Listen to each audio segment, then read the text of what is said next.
आज हम लोग जो चीज स्टडी करने चल रहे हैं, दैट्स वेरी इंपॉर्टेंट आर्टिकल।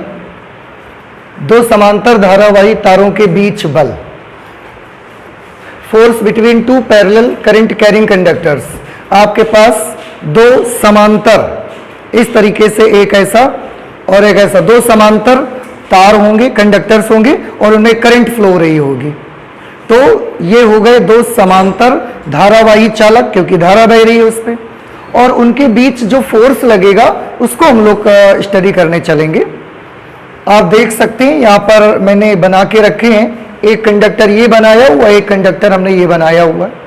हम ये मान लेते हैं कि दोनों के दोनों कंडक्टर्स बहुत लंबे हैं, अनंत लंबाई के ये चालक हैं, और इसमें से चालक एक पर I1 करंट फ्लो हो रही है, चालक दूसरा जो है हमारे पास उसमें करंट I2 फ्लो हो रही है। और अभी के लिए फिलहाल मैं ये मान लेता हूं कि चालक एक और चालक दो में जो भी वैद्युत धाराएं प्रवाहित हो रही हैं उनकी दिशा समान है, एक ही दिशा में बह रही हैं। एक कंडक्टर में अगर नीचे से ऊपर करंट जा रही है तो दूसरे कंडक्टर में भी नीचे से ऊपर ही करंट जा रही है। दोनों समांतर रखे, एक दूसरे से कुछ डिस्टेंस पर हैं। हम मान लेते हैं कि दोनों के बीच का जो डिस्टेंस है, कुछ भी आप मान सकते हैं, दोनों के बीच का डिस्टेंस हम r मान लेते हैं।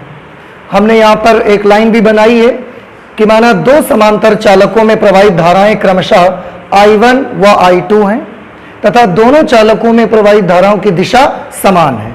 आप फिगर में भी देख रहे हैं। इसके साथ एक चीज और अभी अभी हमने क्या लिखी है, माना चालकों के बीच लंबवत दूरी,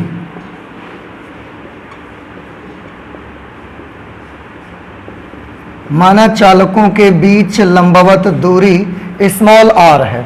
लंबवत दूरी स्मॉल r है, ध्यान रखिएगा। लंबवत दूरी के अलावा हम डिस्टेंस को ऐसा टेढ़ा भी तो मेजर कर सकते हैं। हम डिस्टेंस को इस तरह भी मेजर कर सकते हैं, टेढ़ा इस तरह से, लेकिन ये वाला डिस्टेंस r नहीं है। दोनों के बीच का परपेंडिकुलर डिस्टेंस r है, ये हमने यहां पर मान लिया। अब देखना ये है, यहां पर दो प्रिंसिपल्स का यूज होने वाला है। आपने दो के दोनों प्रिंसिपल्स इससे पहले पढ़े हुए हैं, मैं आपको याद दिलाता हूं, आप गौर से देखें। और उन्हीं प्रिंसिपल्स का यूज करते हुए यहां पर हम फोर्स को कैलकुलेट करेंगे। देखिए पहला प्रिंसिपल क्या यूज होगा, मैं यहां पर नोट कर देता हूं।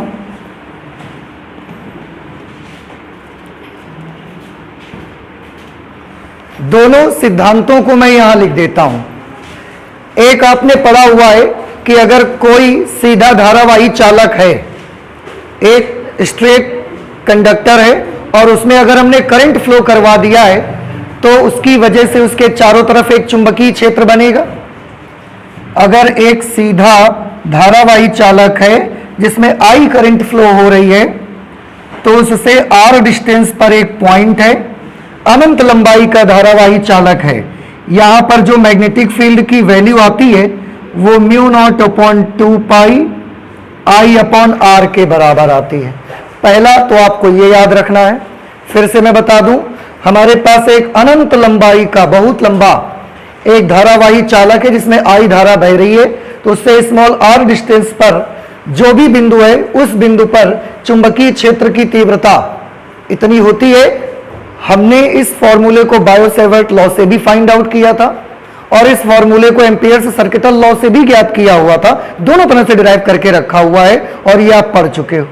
इसके साथ एक चीज और यहां पर यूज होने वाली है, जिसको आपने पढ़ा था कि अगर किसी भी चुंबकीय क्षेत्र में बाई चांस ये एक चुंबकीय क्षेत्र है जिसकी दिशा बोर्ड के तल के लंबवत अंदर की ओर है, और इस चुंबकीय क्षेत्र में अगर एक कंडक्टर रखा है जिसमें चुंबकीय क्षेत्र की तीव्रता B है, चालक तार में धारा I बह रही है, लंबाई इसकी अगर चालक तार की L है, तो आपने देखा था कि अगर कोई धारावाही चालक किसी चुंबकीय क्षेत्र के अंदर रखा होता है तो उस पर एक चुंबकीय बल काम करता है। और वो कितना चुंबकीय बल काम करता है उसके लिए हमने एक फॉर्मूला बनाया था, IBL साइन थीटा, जहां साइन थीटा क्या चीज है, साइन थीटा है चालक तार में बहने वाली धारा की दिशा और चुंबकीय क्षेत्र की दिशाओं के बीच का कोण, ये भी हम लोग स्टडी कर चुके हैं। तो इन दोनों प्रिंसिपल्स का यूज ही आज हमें करके ये आर्टिकल सॉल्व करना है। मैं एक बार फिर से आपको याद दिला दूंगा आगे चलने से पहले। एक प्रिंसिपल हम लोग कौन सा यूज करने वाले हैं कि एक धारावाही चालक है जिसमें धारा बह रही है, तो उसके चारों तरफ क्या बन जाता है, चुंबकीय क्षेत्र, पहला प्रिंसिपल। दूसरा, अगर कहीं पर कोई चुंबकीय क्षेत्र बना हुआ है पहले से और वहां पर आप एक चालक तार रख के उसमें धारा प्रवाहित कर देते हैं, तो उस पर एक बल लगना स्टार्ट हो जाता है। और कितना बल लगता है, IDL sin थीटा के बराबर। तो चालक में धारा बह रही है तो चारों तरफ चुंबकीय क्षेत्र बनेगा, और चुंबकीय क्षेत्र में अगर धारावाही चालक रखोगे तो बल लगेगा उस पर। ठीक है, बस यही दो प्रिंसिपल्स हमको कंबाइंड करने हैं और यहां पर यूज करने हैं। ठीक है, आप थोड़ा ध्यान से देखें, ये चालक 1 है और ये चालक 2, धाराएं बह रही है समान दिशा में, हम पहले डिस्कस कर चुके हैं। अब इसमें जो करंट बह रही है, क्योंकि जो करंट होती है वो चुंबकीय क्षेत्र का सोर्स है, तो इसमें जो करंट बह रही है इसकी वजह से इस कंडक्टर के चारों तरफ चुंबकीय क्षेत्र बनेगा। कैसा चुंबकीय क्षेत्र बनेगा, आप सब भी जानते हो कि अगर ऐसा कंडक्टर है और नीचे से ऊपर करंट फ्लो हो रही है तो मैग्नेटिक फील्ड ऐसा सर्कुलर बनता है। ठीक है, यहां पर जो करंट ऐसा फ्लो हो रही है, यहां से मैग्नेटिक फील्ड अंदर जाएगा, और इधर की अगर बात करेंगे तो हमने करंट की डायरेक्शन में थंब को किया तो यहां से मैग्नेटिक फील्ड ऐसा बाहर आएगा। कैसा मैग्नेटिक फील्ड बनेगा मैं उसको शो करता हूं, आप ध्यान से देखें। यहां से ऐसा अंदर जाते हुए और यहां से बाहर आते हुए, थोड़ा और बड़ा अगर रिंग बनाएंगे हम तो ये मैग्नेटिक फील्ड ऐसा आ जाएगा, यहां से अंदर और यहां से बाहर आते हुए। थोड़ा और बड़ा अगर आप रिंग बनाते हैं मैग्नेटिक फील्ड का, इस तरह से यहां से ऐसा अंदर जाते हुए, यहां से बाहर आते हुए, और बड़ा रिंग अगर बनाएंगे आप तो इस तरह से बनेगा, यहां से ऐसा बाहर जाते हुए और यहां से ऐसा अंदर जाते हुए। कुछ इमेजिन हो रहा है? तो यहां पर जो मैग्नेटिक फील्ड बना वो उसकी डायरेक्शन क्या है, ऐसा अंदर की तरफ है बिल्कुल, और यहां पर जो मैग्नेटिक फील्ड है वो बिल्कुल बाहर की तरफ है। तो आपने देखा कि ये एक धारावाही चालक है और ये अपने चारों तरफ एक चुंबकीय क्षेत्र बनाता है, सर्कुलर मैग्नेटिक फील्ड बनाएगा। अब ये मैग्नेटिक फील्ड यहां पर बना, कुछ मैग्नेटिक फील्ड बना होगा, हमने मान लिया कि ये मैग्नेटिक फील्ड बना B1। B1 क्यों? क्योंकि ये मैग्नेटिक फील्ड बनाया किसने, कंडक्टर 1 ने बनाया, तो हमने इस मैग्नेटिक फील्ड का नाम क्या रख लिया, B1। और इसकी डायरेक्शन क्या है, डायरेक्शन है बोर्ड के तल के लंबवत अंदर की ओर। तो डायरेक्शन के लिए आपको याद होगा, बोर्ड के तल के लंबवत अंदर की ओर डायरेक्शन हम कैसे शो करते हैं, ऐसा सर्कल में क्रॉस बना करके। तो चालक तार जो 1 है हमारा, उसने इस जगह पर कितना मैग्नेटिक फील्ड बनाया है, B1। अब हम इसकी वैल्यू निकाल लेते हैं। सबसे पहले इसमें लिख देंगे चालक 1 में प्रवाहित धारा के कारण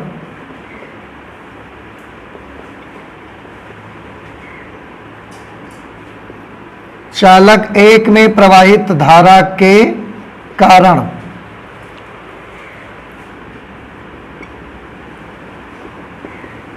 चालक 2 वाली स्थिति में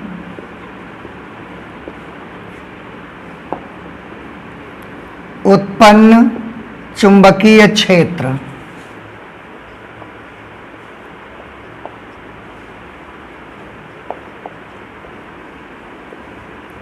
B1। देखिए बेटा, हमने क्या लिखा हुआ है कि चालक 1 में जो धारा बह रही है उसकी वजह से उसके चारों तरफ चुंबकीय क्षेत्र बनेगा।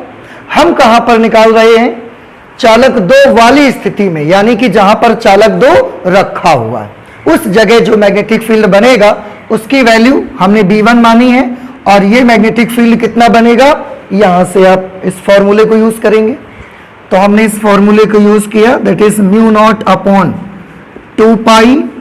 अब यहां पर हम I1 लिखें, I2 लिखें या दोनों लिख दें, आंसर है आई अपॉन आर फॉर्मूले में होता है। ये आई वो है जो ये मैग्नेटिक फील्ड बनाती है।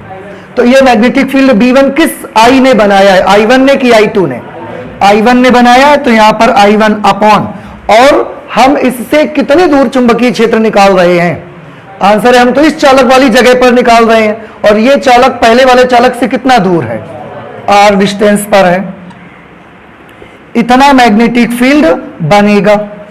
तो जो कंडक्टर 1 है उसमें करंट I1 फ्लो हो रही है, and due to this current a magnetic field created at this point, let this magnetic field is B1 and the value of B1 will be equal to mu naught upon 2 pi I1 upon R। ये हमारा पुराना knowledge से आ गया। इसमें हमने ये वाला principal use कर लिया, देखिए, ठीक है। अच्छा, डायरेक्शन भी हमने पता लगा ली कैसी है। इस मैग्नेटिक फील्ड की डायरेक्शन है बोर्ड के तल के लंबवत अंदर की ओर।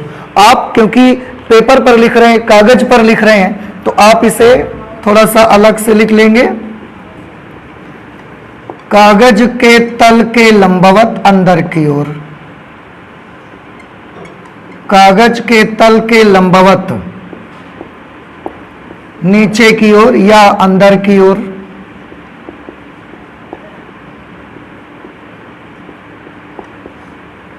ये इस मैग्नेटिक फील्ड की डायरेक्शन है, और हमने वहां पर बना के भी दिखाई है। अब एक काम तो हमने कर लिया, और आगे चलते हैं। अब ध्यान से देखिएगा जरा, इसमें करंट फ्लो हो रही थी, इसकी वजह से यहां मैग्नेटिक फील्ड बन गया। कितना बना? B1। अब इसको भूल जाइए, आप भूल जाइए इसको। केवल इस जहां पर ये कंडक्टर है वो वाली स्थिति देखो आप, जहां पर ये कंडक्टर है उस जगह मैग्नेटिक फील्ड कितना है? B1, और उसी मैग्नेटिक फील्ड में ये धारावाही चालक रखा हुआ है। तो जब कभी मैग्नेटिक फील्ड B में I करंट बहने वाला धारावाही चालक जिसकी लंबाई L है रखा होता है, तो उस पर एक मैग्नेटिक फोर्स अप्लाई होता है।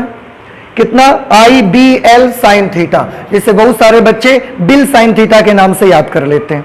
वो B और L के बीच I लगा लेते हैं, तो BIL साइन थीटा उनको आसानी से उनको लगता है कि याद होता है, तो आप जो मर्जी कर सकते हो। लेकिन एक बात तो हमें पता है कि अगर कहीं पर भी चुंबकीय क्षेत्र है और वहां हमने ऐसा कोई कंडक्टर रखा हुआ है और उसमें करंट भी फ्लो करवा दी है, तो इस पर क्या लगना शुरू हो जाएगा? एक बल लगना शुरू हो जाएगा, और वो बल हम इस फॉर्मूले से देते हैं। अब यहां पर चुंबकीय क्षेत्र B1 है, यहां पर एक चालक रखा हुआ है, इसमें धारा भी I2 फ्लो हो रही है, तो जाहिर सी बात है कि इस पर क्या लगना शुरू हो गया होगा? एक चुंबकीय बल लगना स्टार्ट हो गया होगा। तो कितना लगेगा उस फॉर्मूले से फाइंड आउट कर सकते हैं, तो ज्ञात कर लेते हैं। अब हम यहां पर लिखेंगे इस चुंबकीय क्षेत्र के कारण। कौन से चुंबकीय क्षेत्र के कारण? ये जो B1 वाला उस कंडक्टर में बना है, इस चुंबकीय क्षेत्र के कारण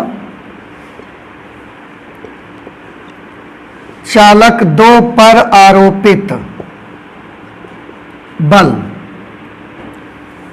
इस चुंबकीय क्षेत्र के कारण चालक 2 पर आरोपित बल, उसको हम ऐसा कर लेते हैं, इसको हम मान लेते हैं फोर्स 2-1। इसको आपको अच्छे से यह समझना है कि हमने इसको F21 क्यों लिखा है। Force on 2 by 1, force conductor 2 पे लग रहा है, जिस पर फोर्स लगेगा उसका नंबर पहले देंगे हम, और जो लगाएगा उसका नंबर हम बाद में देंगे। और कैसे इसको पढ़ेंगे? Force on conductor number 2 by conductor number 1, और फोर्स का फॉर्मूला अभी अभी मैंने बताया है, IBL साइन थीटा, या आप इसको लिख सकते हो BIL साइन थीटा। अब यहां पर आप देखिए B क्या है, इसको गौर से समझिए। B है चुंबकीय क्षेत्र की तीव्रता जितना भी बना है, तो यहां कितना बना है चुंबकीय क्षेत्र? B1, तो B की जगह मुझे यहां क्या ले लेना चाहिए? B1। करंट कौन सी लेनी है? जो उस कंडक्टर में फ्लो हो रही है। किस कंडक्टर में? जिस पर हम बल फाइंड करना चाहते हैं। तो जिस पर लगने वाला बल हम निकालना चाहते हैं, उसमें जो धारा बह रही है वो धारा आपको यहां यूज करनी है। तो हम इस चालक पर लगने वाला बल निकाल रहे हैं, इसमें कितनी धारा फ्लो हो रही है, I2, तो I की जगह मुझे I2 लगा लेना चाहिए। L चालक तार की क्या ले ली हमने, लंबाई। अब आपको एक प्रॉब्लम हो सकता है, क्योंकि अभी हम थोड़ी देर पहले बता रहे थे आपको कि यह कंडक्टर अनंत लंबाई का है, दोनों कंडक्टर अनंत लंबाई के हैं, लेकिन अब तो हमने उसकी लंबाई यहां पर ले ली, अनंत लंबाई के ही हैं, पर मैंने उसकी L लंबाई ले लिया कि अगर उसकी L लंबाई में लेता तो कितना फोर्स लगता उस पर। तार अभी भी अनंत लंबाई के हैं, पर उसकी जैसे इतना लंबा तार है तो उसमें इतनी छोटी लेंथ तो कंसीडर कर सकते हैं ना, तो इतनी लंबाई पर कितना बल लगेगा ये हम इसमें देख रहे हैं। तो वो हमने लंबाई ले ली उस कंडक्टर 2 की। थीटा यहां पर क्या है, थीटा है करंट की डायरेक्शन और मैग्नेटिक फील्ड की डायरेक्शन के बीच बना हुआ कोण। अब आप ध्यान से देखें, करंट किस तरफ फ्लो हो रही है, इस पे ऐसा ऊपर की तरफ, करंट ऐसा ऊपर की तरफ फ्लो हो रही है। मैग्नेटिक फील्ड कैसा बना हुआ है, बोर्ड के तल के लंबवत अंदर की ओर ऐसा। आप बताएं दोनों के बीच एंगल कितना, 90 डिग्री। तो यहां पर थीटा की जगह मुझे क्या ले लेना चाहिए, 90 डिग्री ले लेना चाहिए। ठीक है, इस तरह से F21 की वैल्यू आपको क्या मिलेगी, F21 की वैल्यू आपको मिलेगी, B1 की जगह हम ये अप्लाई कर देंगे, mu naught upon 2 pi I1 upon R, इसके बाद I2 into L, I2 into L, and sine theta will become 1, sine 90 की वैल्यू 1 हो जाएगी। इस तरह से आप देखें कि जो चालक 2 है उसकी L लंबाई पर लगने वाला बल इतना है। तो ये किस चीज का सूत्र है, ये फॉर्मूला है चालक 2 की L लंबाई पर लगने वाला बल। चालक 2 की L लंबाई पर लगने वाला बल है, लेकिन इसमें एक छोटी सी प्रॉब्लम ये होती है कि क्योंकि हमने तो कंडक्टर इंफिनिटी लेंथ का लिया हुआ है, तो हम L लंबाई पर लगने वाला बल क्यों निकाल रहे हैं। तो हम उसके लिए काम कर लेते हैं, इस L को हम इधर ले आते हैं। जब L को इधर ले आएंगे तो आप देखें क्या बन जाएगा, ये F21 क्या है, force on conductor number 2 by 1 upon L will be equal to mu naught upon 2 pi I1 I2 अपॉन R, बस इतना फॉर्मूला बन जाएगा। और इसको क्या बोलते हैं, आप ध्यान से देखें, जो फोर्स लग रहा है उसमें लेंथ से डिवाइड किया गया है, इसका मतलब है कि ये एकांक लंबाई पर लगने वाला बल है। देखिए ये कौन सा फोर्स था, चालक 2 की L लंबाई पर लगने वाला बल, और ये क्या है, चालक 2 की एकांक लंबाई पर लगने वाला बल है। ये चालक 2 की एकांक लंबाई पर लगने वाला बल,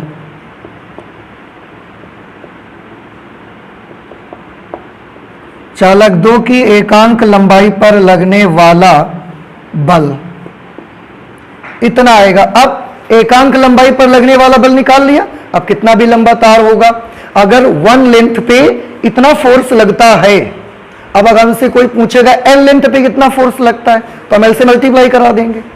अगर 1 लेंथ पे इतना फोर्स लगता है, किसी ने पूछा 10 लेंथ पर कितना फोर्स लगता है, हम क्या कर देंगे, 10 से मल्टीप्लाई करा देंगे। और एक चीज मैं बताऊं, यहां जो फोर्स था, यहां पर इस फोर्स का यूनिट था Newton.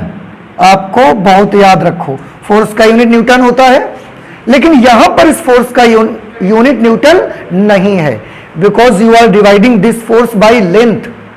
So what will be the unit of this force, unit of this force will be newton per metre, newton per metre, ये आपको याद रखना है। तो जब कभी इसके लिखोगे तो यहां यूनिट क्या लिखना है, न्यूटन, लेकिन अगर कभी F/L की वैल्यू लिख रहे हैं तो यूनिट क्या लेना है, फिर आपको न्यूटन पर मीटर आपको लेना है। तो हमने क्या देखा कि चालक 1 में जो करंट फ्लो हो रही है उसकी वजह से यहां एक मैग्नेटिक फील्ड बनता है B1, और उस मैग्नेटिक फील्ड में कंडक्टर 2 रखा हुआ है, तो उसकी वजह से उस पर प्रति लंबाई पर, प्रति मीटर लंबाई पर इतना फोर्स लगना शुरू हो जाता है।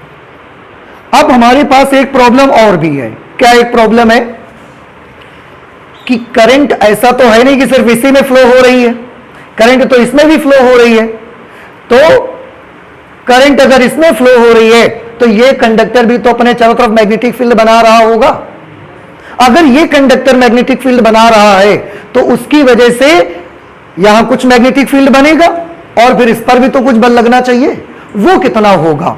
क्या वो फोर्स इतना ही होगा या वो कुछ और होगा? अब ये चीज हमको कैलकुलेट करके देखना है। कुछ मेरी बात समझ में आ रही है? अभी हमने क्या कैलकुलेट किया है? इस कंडक्टर की वजह से जो मैग्नेटिक फील्ड बना उसके कारण चालक 2 पर लगने वाला बल हमने निकाला। अब कंडक्टर 2 में भी तो करंट बह रही है, ऐसा तो है नहीं कि उसमें कंडक्टर करंट फ्लो नहीं हो रही, तो इसकी वजह से भी तो इसके चारों तरफ चुंबकीय क्षेत्र बनेगा। अगर इसकी वजह से चुंबकीय क्षेत्र बनेगा तो इस पर भी तो कुछ बल लगेगा, वो कितना होगा? अब ये हमको कैलकुलेट करना है।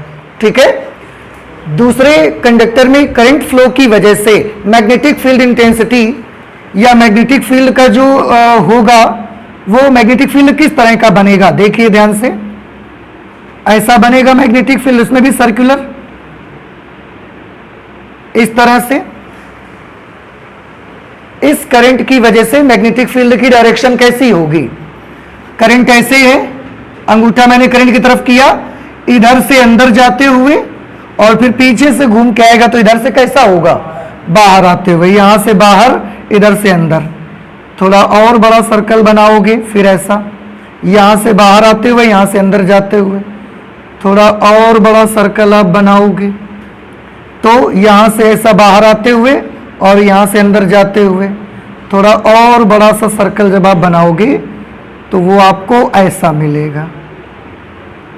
यहां से ऐसा बाहर आते हुए, यहां से ऐसा अंदर जाते हुए।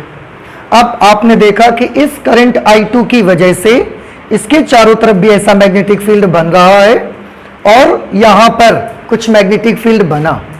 जो भी मैग्नेटिक फील्ड बना हम मान लेते हैं कि ये मैग्नेटिक फील्ड कितना है? B2, क्योंकि ये कंडक्टर 2 की वजह से बना हुआ है। अब इसकी डायरेक्शन यहां पर क्या है? डायरेक्शन को हम ऐसे शो कर देंगे। कैसी है? ऐसा बाहर आते हुए या अंदर जाते हुए? यहां से तो बाहर आते हुए है, तो इसकी डायरेक्शन को हम कैसे शो करते हैं? एक पॉइंट बना करके।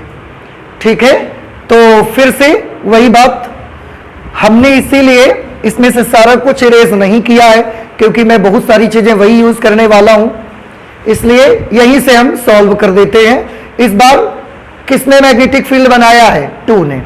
तो क्या लिखेंगे? ऊपर का तो ये एक जैसा रहेगा, चालक 2 में प्रवाहित धारा के कारण चालक 1 वाली स्थिति में उत्पन्न चुंबकीय क्षेत्र। तो कंडक्टर 2 की वजह से यहां जो मैग्नेटिक फील्ड बना उसको हम क्या मान रहे हैं? B2। फॉर्मूले में क्या आएगा? μ0/2 पाई I2/R, क्योंकि ये मैग्नेटिक फील्ड इस I2 करंट की वजह से है। मैग्नेटिक फील्ड की डायरेक्शन किधर की तरफ है? कागज के तल के लंबवत, बाहर की ओर या ऊपर की ओर। अब क्योंकि यहां पर मैग्नेटिक फील्ड बना इसकी वजह से, उस मैग्नेटिक फील्ड में यह धारावाही चालक रखा है। तो जब किसी चुंबकीय क्षेत्र में धारावाही चालक रखा होता है तो उस पर तो बल लगता है। तो कितना बल लगेगा उसके लिए वो फॉर्मूला हमने लिख रखा है। तो फिर लिखेंगे इस चुंबकीय क्षेत्र के कारण चालक 1 पर आरोपित बल, कंडक्टर 1 जो है इस पर लगने वाला बल हमको चाहिए। इस फोर्स का सिंबल क्या बनेगा? Force on conductor number 1 by conductor number 2। B, कौन सा बी लेंगे? जो चुंबकीय क्षेत्र इस जगह पर बन रहा है, इस कंडक्टर वाली जगह पर B2 मैग्नेटिक फील्ड बन रहा है, तो मुझे B2 लेना है। करंट कितनी लेनी है? आंसर है जिस कंडक्टर पर आप फोर्स निकाल रहे हो उसमें फ्लो होने वाली करंट लेनी है। इस सूत्र में वही तो करंट लेते हैं, तो इसमें हम फोर्स निकाल रहे हैं तो इसमें फ्लो होने वाली करंट हमको लेनी है, and that is I1। Length कोई भी ले लेते हैं, मान लेते इतनी बड़ी लेंथ L है, कोई फर्क नहीं पड़ता, बाद में L हमको लेके आना ही है इधर। साइन थीटा की वैल्यू क्या यहां 90 होगी या यहां 90 डिग्री नहीं हो पाएगी? आप ध्यान से देखें, कंडक्टर 1 में करंट किस तरफ है, ऐसा ऊपर की तरफ, और कंडक्टर नंबर 1 वाली जगह पर मैग्नेटिक फील्ड कैसा बन रहा है, ऐसा बोर्ड के तल के लंबवत बाहर की ओर। देखिए दोनों को, दोनों के बीच एंगल कितना दिखता है आपको, 90 डिग्री, इसलिए यहां पर भी एंगल कितना, 90 डिग्री। अब B2 की वैल्यू हमने लिखी μ0/2 पाई I2 अपॉन R, I2 अपॉन R। इसके बाद ये तो B2 की जगह पर हो गया, उसके साथ है I1, तो यहां पर हमने I1 लिख दिया, L की जगह पर L, sin 90 की वैल्यू हो गई 1। ये जो फोर्स लगेगा, force on 1 due to conductor number 2, ये कौन सा फोर्स है, आंसर है चालक 1 की, चालक 1 पर लगने वाला बल है ना, तो चालक 1 की L लंबाई पर लगने वाला बल है, इसका यूनिट केवल न्यूटन है। अगर हम L को इधर लेते आते हैं तो यह आ जाएगा चालक 1 के पर चालक 2 के द्वारा उसकी प्रति एकांक लंबाई पर लगने वाला बल कितना मिलेगा, μ0/2 पाई, L आप इधर ले आए, यहां बचेगा I1 इंटू I2 अपॉन R, यही बच जाएगा। ये क्या है, ये है चालक 1 की एकांक लंबाई पर लगने वाला बल, इसका यूनिट न्यूटन पर मीटर। तो हमने चालक 1 पर लगने वाला बल और चालक 2 पर, दोनों पर आपस में लगने वाले बल निकाले, दोनों के मैग्नीट्यूड आपने फाइंड आउट किए। अगर दोनों के परिमाण आपने निकाले, then you can match them, कि क्या वो एक दूसरे के इक्वल हैं या एक दूसरे के बराबर नहीं है। बात हम क्या करना चाहते हैं कि चालक 1 ने चालक 2 पर लगाया फोर्स और कंडक्टर 2 ने कंडक्टर 1 पे लगाया, क्या दोनों के फोर्सेस इक्वल हैं, इक्वल है कि नहीं है, देख लीजिए, बराबर हैं। कैसे कह सकते हैं आप ऐसा, जबकि बल एक सदिश राशि है और जितनी भी सदिश राशियां होती हैं उनमें वो तभी केवल इक्वल हो पाती हैं जब उनके परिमाण के साथ साथ दिशा भी बराबर हो, और अभी तो आपने सिर्फ परिमाण देखा है, फोर्स की डायरेक्शन तो अभी नहीं देखी आपने। How can you say that they are equal to each other, understand, नहीं समझ आया क्या मैंने बताया। Force is a vector quantity and any vector quantity has two things, the very first one is magnitude and the second one is direction. तो अगर ये दोनों चीजें बराबर होंगी तो फोर्स बराबर होगा। आप केवल मैग्नीट्यूड देख करके कैसे डिसाइड कर सकते हैं कि फोर्स आपस में इक्वल है, यू कांट डिसाइड दिस। इसलिए मैग्नीट्यूड तो हमने देखा, हाँ ये जरूर कह सकते हैं that their magnitudes are equal, उनके परिमाण आपस में कैसे हैं, बराबर। लेकिन अगर दिशाएं भी बराबर हो जाएं तो हम कह सकते हैं कि बल बराबर है, ऐसे तो नहीं कह सकते। तो बल की दिशा निकाल लेते हैं। आप सोचोगे हमने निकाल तो लिया है, लिखा हुआ है ना, ये बल की नहीं है, ये मैग्नेटिक फील्ड की डायरेक्शन लिखा है हमने, हम फोर्स की डायरेक्शन निकालना चाहते हैं। और अब याद करिए कि किसी चुंबकीय क्षेत्र में रखे धारावाही चालक पर लगने वाले बल की डायरेक्शन कैसे निकालते थे, फ्लेमिंग्स लेफ्ट हैंड रूल याद आना चाहिए आपको कि फ्लेमिंग का लेफ्ट हैंड रूल यूज करते हैं। देखिए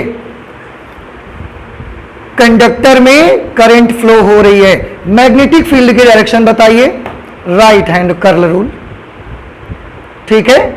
एक चुंबकीय क्षेत्र में धारावाही चालक रखा है, बल की दिशा बताइए, फ्लेमिंग्स लेफ्ट हैंड रूल याद रखिए। तो बल की दिशा फाइंड आउट करने के लिए फ्लेमिंग का लेफ्ट हैंड रूल अप्लाई करेंगे, जिसमें मैं फिर से आपको रिमाइंड करा दूं, ये जो फर्स्ट फिंगर होगा हमारे हैंड का, लेफ्ट हैंड का, this is the first finger, middle finger and this is thumb.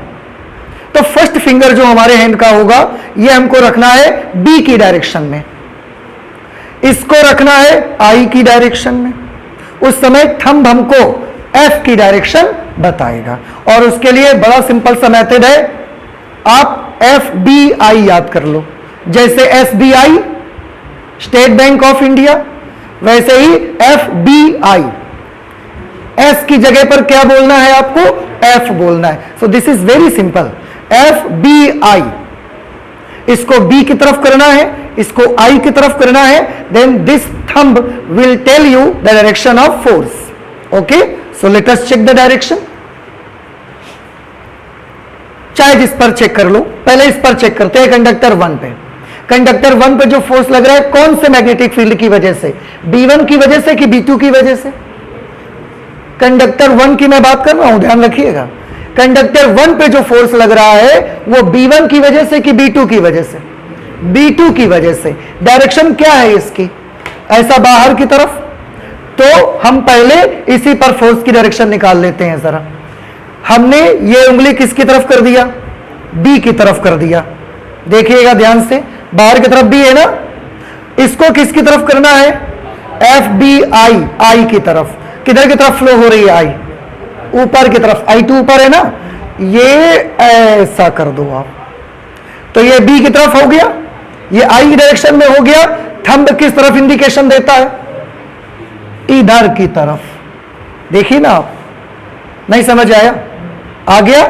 इसका मतलब है इस मैग्नेटिक फील्ड की वजह से इस कंडक्टर पर जो फोर्स लग रहा है उसकी डायरेक्शन ये है।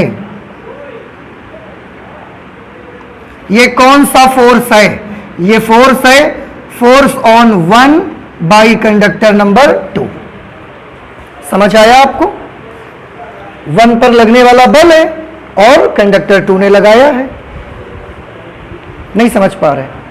आ रहे हैं ना? कंफर्म है? ओके। अब हम कंडक्टर नंबर 2 पर 1 की वजह से लगने वाला फोर्स कैलकुलेट करना चाहते हैं, डायरेक्शन पता लगाना चाहते हैं। तो यहां पर मैग्नेटिक फील्ड की डायरेक्शन क्या है बताइए? बोर्ड के तल के लंबवत अंदर की ओर। तो ये फर्स्ट फिंगर मुझे किसकी तरफ करना है? बोर्ड के तल के लंबवत अंदर की ओर कर दिया हमने ऐसा। ये मिडिल फिंगर किधर रखना है? इन the direction of current. Current किस तरफ है? तो ये हमने कर दिया। देखो, तो ये हमने B की तरफ रखा, ये हमने I की तरफ कर दिया। अब थंब किधर की तरफ बता रहा है आपको? इधर की तरफ फोर्स लगेगा। थंब दिखाई दे रहा है आपको? किस तरफ फोर्स लगेगा? लेफ्ट साइड में। तो इस कंडक्टर पर इधर की तरफ फोर्स लगेगा। So this force is force on 2 by conductor number 1। कुछ पता लगा? दोनों बलों के चालक 1 के द्वारा 2 पर और चालक 2 के द्वारा 1 पर लगाए गए बल के परिमाण तो बराबर हैं, लेकिन दिशाएं विपरीत हैं। देखा अब आपने?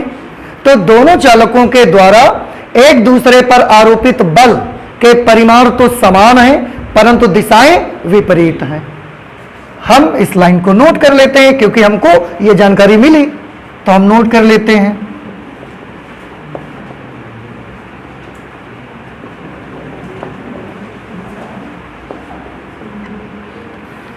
दोनों चालकों के द्वारा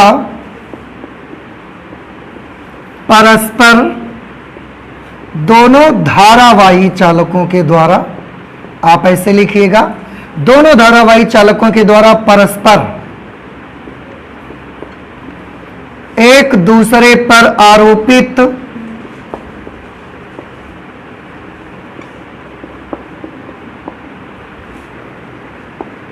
बलों के परिमाण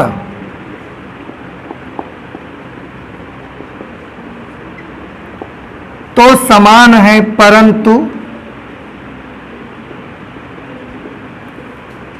उनकी दिशाएं विपरीत हैं।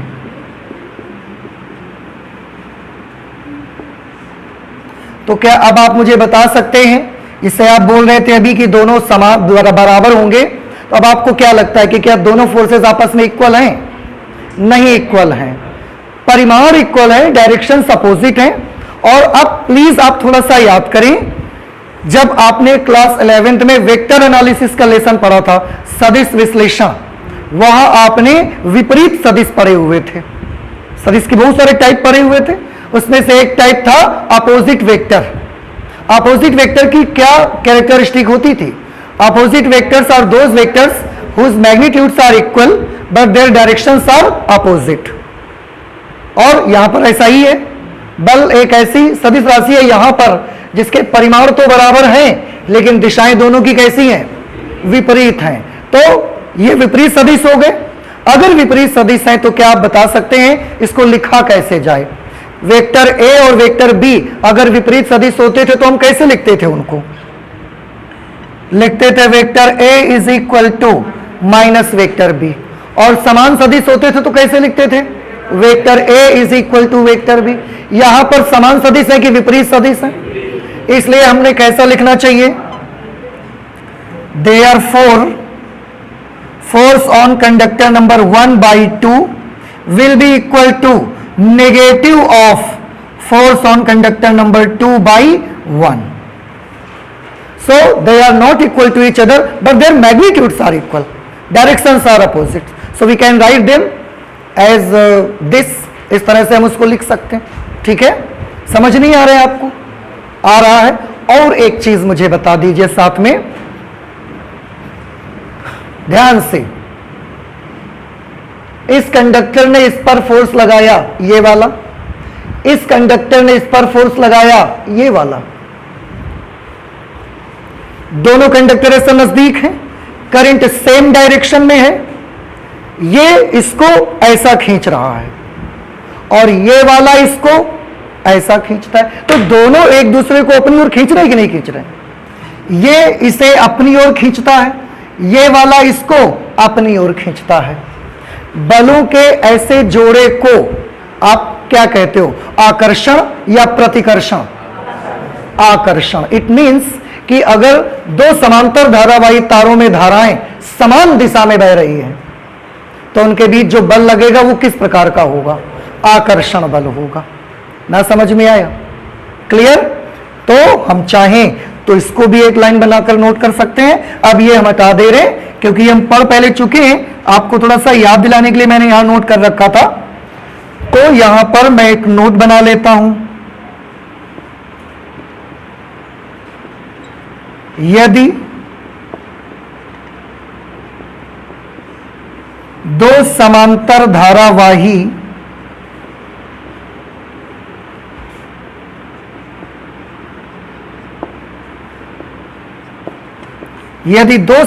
धारावाही चालकों में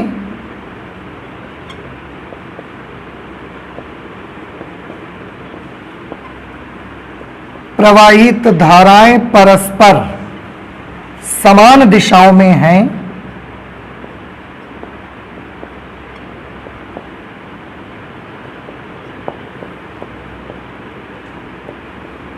परस्पर समान दिशाओं में हैं, तो उनके बीच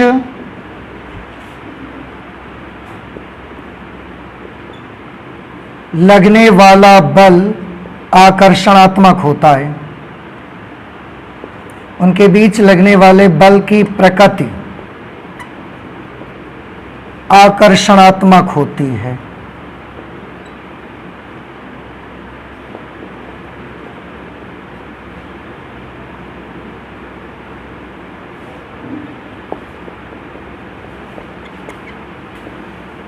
ये आपको बहुत याद रखना है कि अगर दो कंडक्टर्स हैं जिनमें धाराएं बह रही हैं लेकिन एक ही दिशा में बह रही, दोनों में नीचे से ऊपर जा रही है या दोनों में ऊपर से नीचे आएगी, धाराएं समान दिशा में होंगी तो उनके बीच जो बल लगेगा उसकी जो नेचर होगा वो अट्रैक्शन का होगा। एक दूसरे को अपनी ओर क्या कर लेंगे? वो खींच लेंगे, वो अट्रैक्ट करेंगे एक दूसरे को अपनी ओर। ठीक है? अब अपनी ओर अट्रैक्ट करेंगे इसका मतलब क्या हुआ? अपनी ओर अट्रैक्ट करेंगे इसका मतलब थोड़ा आप ध्यान से समझ सकते हैं। मैं यहां पर आपको बताता हूं कि अगर ये दो कंडक्टर्स हैं, दोनों के सिरे हमने फिक्स कर दिए, देखिए दोनों के ये दोनों एंड हमने क्या कर दिए? क्लैंप लगाकर, नट बोल्ट लगाकर इनको फिक्स कर दिया। ये बीच का हिस्सा फ्री रहा, तो जब इनमें दोनों सेम डायरेक्शन में करंट आप फ्लो करेंगे तो इनके बीच कौन सा फोर्स लगेगा? आकर्षण। फिर इनका क्या होगा? क्योंकि ये सिरे तो फिक्स हैं तो ये ऐसे हो जाएंगे,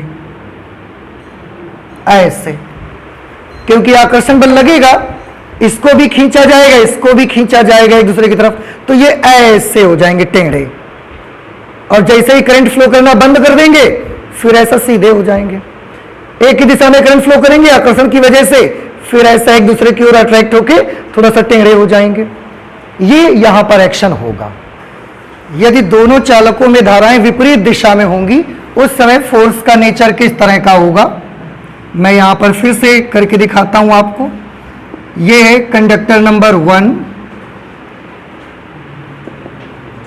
और ये है कंडक्टर नंबर 2। इसमें करंट नीचे की ओर फ्लो हो रही है I2। ये दोनों कंडक्टर्स हमने बनाए और इस बार दोनों कंडक्टर्स में करंट की डायरेक्शन अपोजिट है। एक में नीचे से ऊपर की तरफ है तो एक में ऊपर से नीचे की ओर है। हम मैग्नीट्यूड नहीं निकालेंगे क्योंकि मैग्नीट्यूड आप निकाल चुके हैं। परिमाप निकालने भी जाओगे फिर उतना ही आना है उसको, तो परिमाप नहीं निकालेंगे। सिर्फ हम डायरेक्शन देखना चाहते हैं कि फोर्स की डायरेक्शन क्या होगी आखिरकार। सबसे पहले मैग्नेटिक फील्ड्स की डायरेक्शन देखनी है हमको। इस करंट की वजह से यहां मैग्नेटिक फील्ड की डायरेक्शन किधर की तरफ होगी। कौन सा रूल लगाइएगा आप लोग, right hand curl rule. Magnetic field के लिए ये थंब को करंट की तरफ रखिए और ऐसा फिंगर्स मोड़ दीजिए तो यहां पर मैग्नेटिक फील्ड किस तरफ आएगा, अंदर की तरफ। यहां मैग्नेटिक फील्ड बना B1 कंडक्टर 1 की वजह से और डायरेक्शन अंदर की तरफ। अब इस करंट की वजह से यहां मैग्नेटिक फील्ड कैसा बनेगा, उसके लिए फिर से मुझे यही रूल लगाना है। लेकिन ये रूल कैसे लगेगा, थंब को करंट की तरफ रखना है। ये करंट इसमें ऊपर से नीचे की ओर फ्लो हो रही है। हमने थंब को करंट की तरफ किया, उंगलियां मोड़ दिया। यहां पर किस तरफ इंडिकेशन हो रहा है, अंदर की तरफ। तो इस I2 करंट की वजह से यहां जो मैग्नेटिक फील्ड बनेगा वो B2 बनेगा और किस तरफ बन रहा है, बोर्ड के तल के लंबवत अंदर की ओर। तो यहां पर भी क्रॉस लगा दिया। इतना समझ में आ गया। अब फोर्स की डायरेक्शन चेक करिए। इस पर लगने वाला फोर्स, फिर से फ्लेमिंग्स लेफ्ट हैंड रूल, इसको करना है B की तरफ, इसको I की तरफ। पहले इस पे चेक करो, इसका B किस तरफ है, अंदर की तरफ। तो हम ऐसे खड़े हो गए और हमने अपनी फर्स्ट फिंगर को B की तरफ कर दिया। फिर मिडिल फिंगर किधर करनी है, करंट की तरफ, तो ऐसा कर दिया। अब आप देखें थंब किस तरफ इंडिकेशन दे रहा है आपको, ऐसा बाहर की ओर। देख रहे हैं ना आप, ये ऐसा। तो इस कंडक्टर पर लगने वाला जो फोर्स होगा वो ऐसा लगेगा। इस फोर्स का सिंबल बताइए, force on conductor number 1 due to conductor number 2। Okay, let us check the direction of force on conductor number 2। इस पे भी फ्लेमिंग्स लेफ्ट हैंड रूल लगाओ। First finger in the direction of magnetic field, middle finger will be in the direction of current. ये आपको हाथ को set करना है, B अंदर की तरफ है और मिडिल फिंगर करंट की तरफ। तो ऊपर की तरफ कि नीचे की तरफ, नीचे की ओर ऐसा कर दिया। अब आप थंब देख सकते हैं किस तरफ थंब आ रहा है, ऐसा बाहर की तरफ थंब जा रहा है। तो यहां पर जो फोर्स लगेगा वो इस साइड में लगेगा, force on conductor number 2 by conductor number 1। इस बार फोर्स के मैग्नीट्यूड क्या होंगे, वही जो आपने कैलकुलेट किए हैं। डायरेक्शंस क्या है, again they are opposite to each other, but this type of pair of vector quantities को आप क्या बोलेंगे।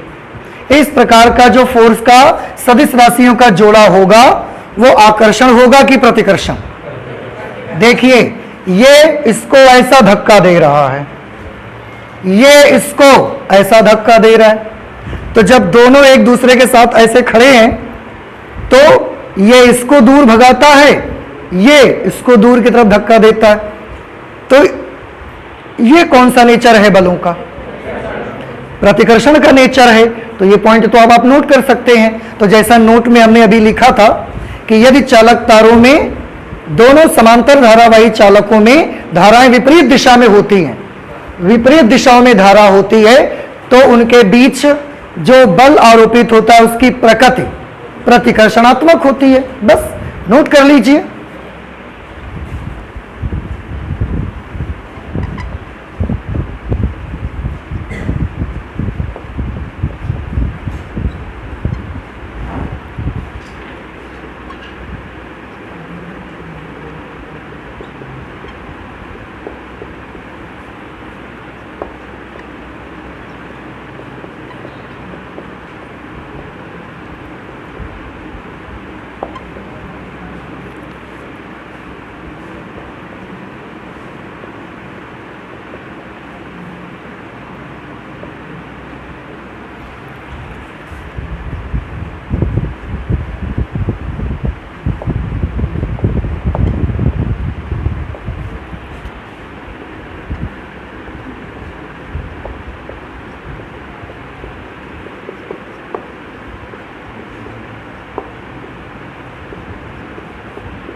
क्या लिख लिया हम लोगों ने, देखिए, यदि दो समांतर धारावाही चालकों में प्रवाहित धाराओं की दिशा परस्पर विपरीत हैं तो उनके बीच लगने वाले बल की प्रकृति प्रतिकर्षणात्मक होती है।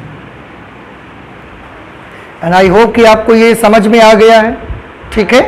हाँ, इसमें ये जो आर्टिकल आपने पढ़ा, force between two current carrying conductors, इसमें न्यूमेरिकल्स का कुछ वेरिएशन होता है, उसे मैं आपको बताना चाहता हूं, आप देख लीजिए जरा।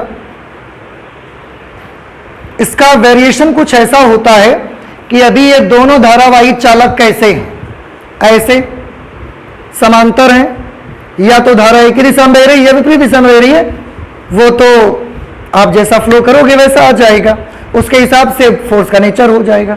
लेकिन अभी दोनों कंडक्टर्स कैसे हैं, बिल्कुल ऐसे। अब न्यूमेरिकल में क्या बोलते हैं, न्यूमेरिकल में बोलते हैं कि इन दोनों में से, देखो, एक में करंट फ्लो हो रही है I1, एक में करंट फ्लो हो रही है I2। ये दो कंडक्टर्स हैं, रेड वाले में I2, ब्लैक वाले में I1 करंट फ्लो हो रही नीचे से ऊपर। वेरिएशन न्यूमेरिकल्स का ऐसा कर देते हैं, वो बोलते हैं कि हमने दोनों कंडक्टर्स में से एक को ऐसा कर दिया। कुछ बात समझ में आई आपको? दोनों कंडक्टर्स अभी जैसा हमने कैलकुलेशन किया वैसे दोनों कंडक्टर्स कैसे थे, बिल्कुल समांतर इस तरीके से, ठीक है। अब उन्होंने एक कंडक्टर को थोड़ा ऐसा झुका दिया या ऐसा झुका दिया, तो अगर सामने से आप देखोगे तो अभी तक दोनों ऐसे थे, लेकिन अब उन्होंने ऐसा कर दिया, 30 डिग्री झुका दिया, 60 डिग्री झुका दिया, थीटा डिग्री झुका दिया। अब आप क्या करेंगे उस सिचुएशन पे? आपको करना यह है कि इसमें करंट I2 है, बनी रहने दें। इस कंडक्टर में करंट I1 थी, तो I1 का इस दिशा में कंपोनेंट निकाल लेंगे, घटक बना लेंगे। कुछ बात समझ में आ रही है हमारी? फिर से, इसमें करंट I1 है, इसमें करंट I2 है, या इसमें I1 है, इसमें I2 है, जो भी आप मान लें। अब दोनों कंडक्टर्स में से हमने I2 करंट वाले कंडक्टर को ऐसा झुका दिया 30 डिग्री या थीटा डिग्री झुका दिया। अब आपने क्या करना है, इसको तो I1 रखना है, लेकिन इसका इस दिशा में क्या बना लेना है, घटक, और उसके बाद फॉर्मूला अप्लाई कर देना है। जैसे इसमें I1 है, इसमें I2, दोनों के बीच का डिस्टेंस R है, और हमने इसको थीटा कोण से ऐसा झुका दिया, ठीक है। तो जब थीटा कोण से झुका दिया तो इस दिशा में कंपोनेंट क्या बनेगा इसका, ऐसा झुका था थीटा कोण, पहले ऐसा था, फिर थीटा ऐसे झुका दिया। अब हम इस दिशा में घटक बनाने जाएंगे तो घटक कितना बनेगा, I2 cos थीटा। तो अब I2 की जगह हमने क्या यूज करना है, I2 यूज नहीं करना, I2 की जगह पर I2 cos थीटा भी यूज करना है आपको। मैं सामने से उसको दिखाता हूं, आप फिगर कैसे उसको बनाएंगे।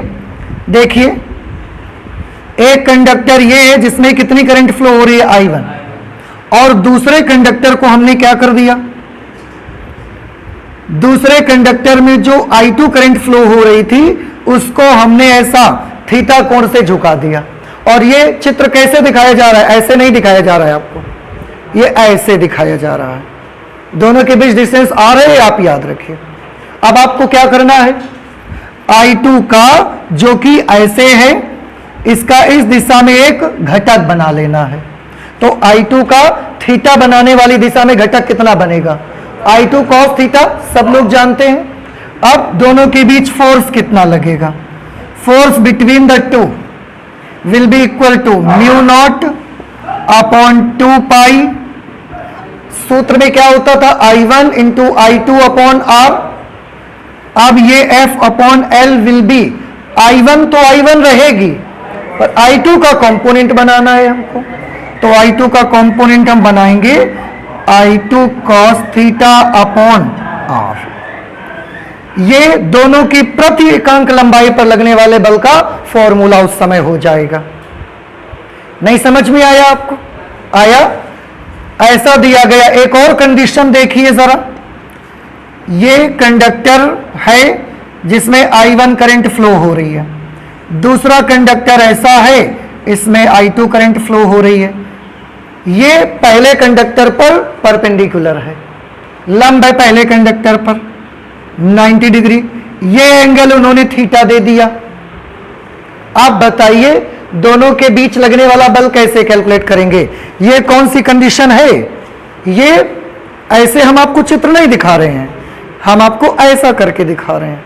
इसमें बताइए फॉर्मूला क्या लगेगा, फोर्स की वैल्यू कितनी आएगी इस पे?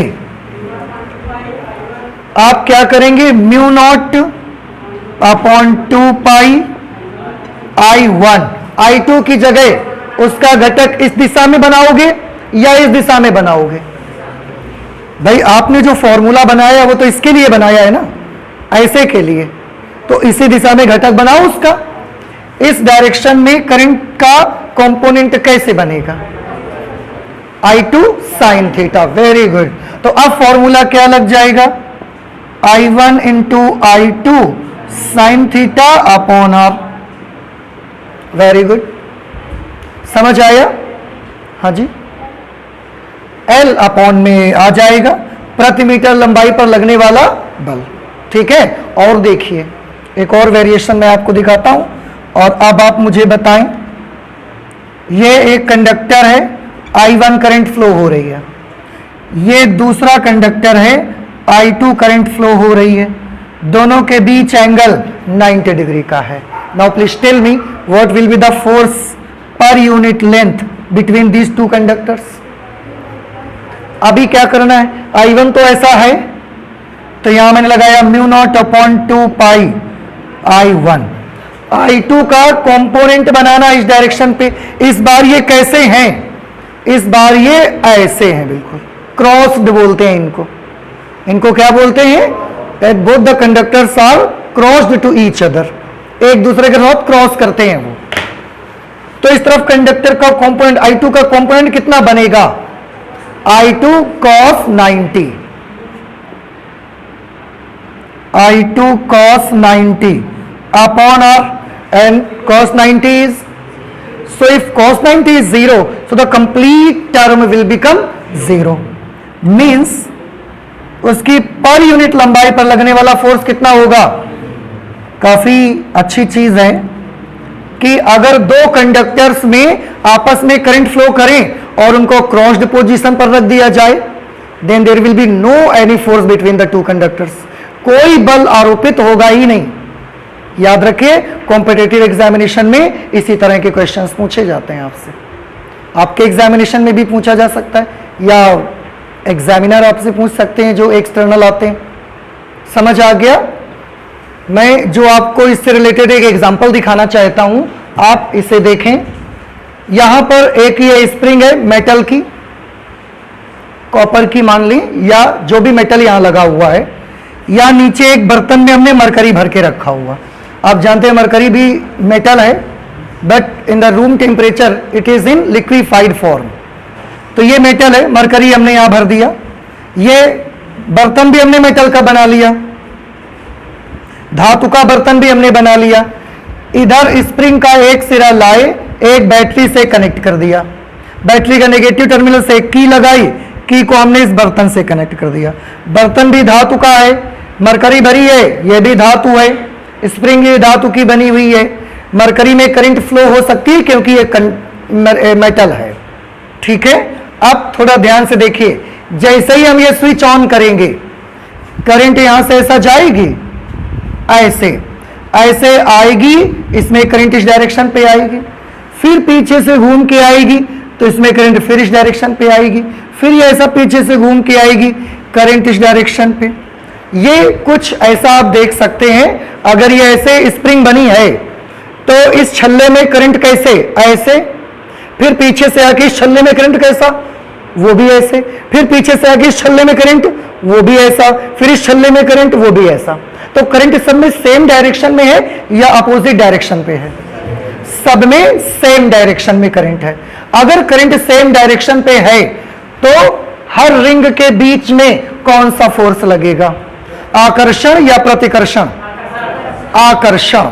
तो जब सब रिंग्स एक दूसरे को अट्रैक्ट करेंगे, अभी ये इतनी दूर दूर हैं, जब सारी रिंग्स एक दूसरे को अट्रैक्ट करेंगे तो क्या होगा, ये स्प्रिंग क्या होने लगेगी, ऐसा सिकुड़ने लगेगी, खींचेंगे ना सब एक दूसरे को, तो स्प्रिंग क्या होने लगी? स्प्रिंग सिकुड़ने लगेगी, श्रिंक होना स्टार्ट हो जाएगी स्प्रिंग। ठीक है, अच्छा अब देखिए, क्योंकि ये बर्तन ये तो फिक्स पॉइंट है, ये तो सिकुड़ नहीं सकता, ये सिकुड़ेगी। जैसे ये स्प्रिंग के रिंग्स ऊपर जाएंगे, कुछ देर बाद जो इसकी नोक मरकरी में डूबी हुई है ये बाहर निकल जाएगी। जैसे ही बाहर निकल जाएगी इस तरह से, अब तो ये बाहर निकल गई तो सर्किट तो ब्रेक हो गया, सर्किट तो डिस्कनेक्ट हो गया ना। आप देखिए सर्किट कहां कंप्लीट हो रहा है, अब तो ये तार तो यहीं पड़ी हुई है और ये यहां जुड़ी है, तो बीच में तो कोई सर्किट ही नहीं है। अब क्या होना स्टार्ट हो जाएगा? सर्किट ब्रेक हो गया, करंट का फ्लो होना बंद हो जाएगा। करंट का फ्लो होना बंद हो जाएगा, फिर से स्प्रिंग क्या होने लगेगी? फैलना स्टार्ट करेगी। तो स्प्रिंग उसके बाद क्या करेगी? उसके बाद स्प्रिंग फैलेगी, एक्सपैंड होना शुरू हो जाएगी। ठीक है, जब ये फैलेगी तो नीचे की नोक जो है वो फिर से इसमें गिर जाएगी, आके गिर जाएगी नीचे की नोक। जैसे ही नीचे की नोक गिरेगी फिर से सर्किट कंप्लीट। सर्किट कंप्लीट होते ही फिर से करंट का फ्लो स्टार्ट, और क्योंकि करंट सभी रिंग्स में एक डायरेक्शन पे है, फिर से आकर्षण शुरू। आकर्षण स्टार्ट हो जाएगा तो फिर सारे के सारे रिंग्स एक दूसरे को क्या करेंगे? आकर्षित करेंगे। आकर्षित करेंगे, फिर स्प्रिंग सिकुड़ना शुरू हो जाएगी। समझ में आया? जब सिकुड़ेगी तो कुछ देर के बाद फिर ये नोक बाहर चली जाएगी। नोक बाहर चली जाएगी, सर्किट डिस्कनेक्ट हो जाएगा। सर्किट डिस्कनेक्ट, करंट का बहना बंद। अगर करंट का फ्लो होना बंद हो गया तो मैग्नेटिक फील्ड खत्म, फोर्स खत्म, सब खत्म। जैसे ही सब खत्म फिर से चट से गिर जाएगी नोक इस पे आके। नोक गिरेगी, सर्किट फिर कंप्लीट। सर्किट फिर कंप्लीट, फिर से स्प्रिंग सिकुड़ना स्टार्ट। तो ये क्या हो रहा है? आंसर है यहां पर होने लगे दोलन, ऑसिलेशन से ये होना स्टार्ट हो गए। समझ आ रहा है आपको? अब क्वेश्चन आता है कंपटीशन में इसका।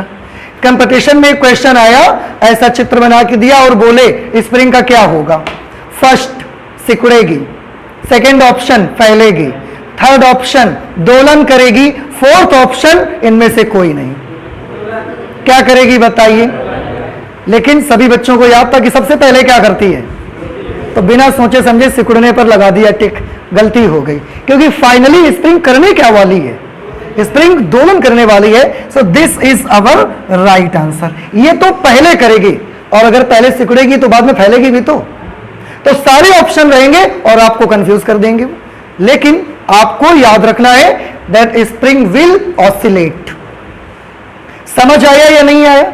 तो ये एक एग्जांपल है जिसके हेल्प से आप एक दिशा में धारा बह रही है तो अट्रैक्शन का फोर्स लगेगा, आप समझ सकते हैं। ठीक है, तो आज हम अपनी फिजिक्स में इतना ही रखेंगे, आगे और भी पढ़ाई करेंगे नेक्स्ट क्लास में। Thank you.